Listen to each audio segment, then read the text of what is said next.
సమస్యను ప్రతిఘటించడానికి కావలసింది వివేకం. ఒక సమస్యను ప్రతిఘటించడానికి కావాల్సింది వివేకం. 10వ వచనం నుంచి చదవండి ఒకసారి. అటు తరువాత మహేతా బేలునకు పుట్టిన దెలయ్య కుమారుడైన శమయ యొక్క ఇంటికి వచ్చాను. అతడు బయటికి రాకుండా నిర్బంధింపబడెను. ఎవరు? శమయ బయటికి రాకుండా నిర్బంధింపబడ్డాడు. అతడు రాత్రి కాలమందు నిన్ను చంపుటకు వారు వచ్చెదరు గనుక దేవుని గర్భాలయము లోపలికి మనం పోయి తలుపులు వేసుకుని రండి అని చెప్పాడు. నెహెమ్యా షెమాయా ఇంటికి వచ్చినప్పుడు షెమాయా అనేటువంటి వ్యక్తి బయటికి రాకుండా హౌస్ అరెస్ట్ అంటాం కదా, ఇంటిలో నిర్బంధించబడ్డాడు. నిర్బంధించబడినప్పుడు ఈ షెమాయా నెహెమ్యాకి ఏం చెప్తున్నాడంటే, ఈ రాత్రి నిన్ను చంపడానికి వస్తా ఉన్నారు వాళ్ళు, కాబట్టి మన ఇద్దరం ఏం చేస్తామంటే దేవుని గర్భాలయంలోనికి పోయి మనం దాక్కుందాము రా అని చెప్పి నెహెమ్యాకి చెప్పాడు.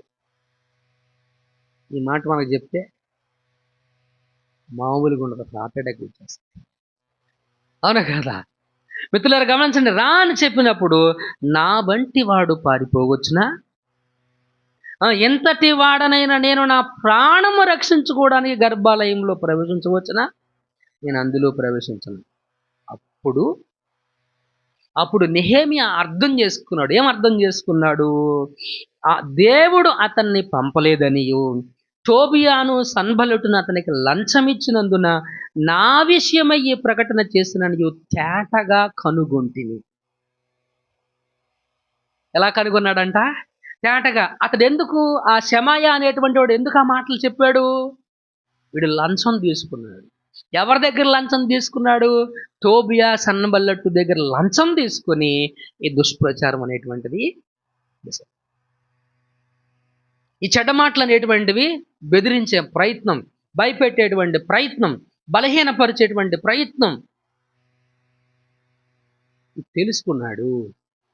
దాన్నే వివేకం అని దేవుని వాక్యం మనకు చెబుతా ఉంది మిత్రులారా. కాబట్టి ఒక సమస్యను ప్రతిఘటించడానికి మనకు కావాల్సింది ఏంటంటే వివేకము. ఒక సమస్యను ప్రతిఘటించడం మనకు కావాల్సింది ఏంటండి? వివేకము అని దేవుని వాక్యం ద్వారా మనకు సెలవిస్తా ఉంది. కొరింథీయులకు రాసిన పత్రిక 2వ అధ్యాయం 15-16 వచనాలు. 1 కొరింథీ 2:15-16 వచనాలు చదవండి.